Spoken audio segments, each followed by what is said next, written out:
Hello বন্ধুরা, আশা করি ভালো আছেন। বাচ্চারা কিন্তু চিকেন ফ্রাই খেতে খুবই পছন্দ করে, তবে সেটা ঘরে নয়, রেস্টুরেন্টে। তবে সেই রেস্টুরেন্টের সাথে যদি ঘরে তৈরি করা যায় তবে কেমন হয়, চলুন আজকে আমি দেখাই মিনি চিকেন ফ্রাই তৈরি করে।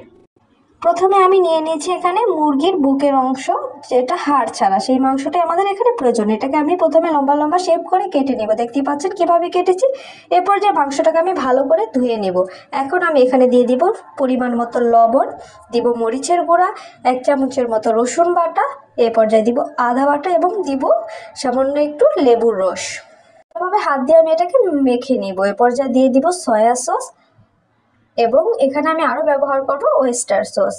পুনরায় আমি ভাত দিয়ে ভালোভাবে আবার মেখে ম্যারিনেট করে কিছু সময় আমি মাংসটাকে রেস্টে রেখে দিব।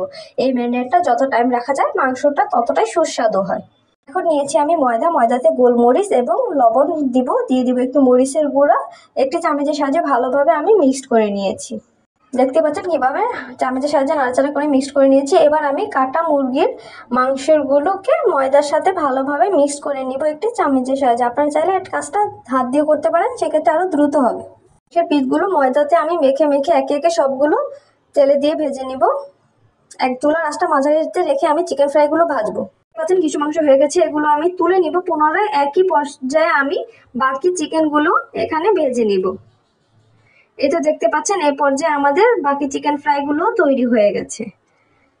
এই চিকেন ফ্রাইটা খেতে খুবই মজা, মচমচে, একদম পারফেক্ট রেস্টুরেন্টের মতো হয়। আপনারা একবার হলো ট্রাই করে দেখবেন।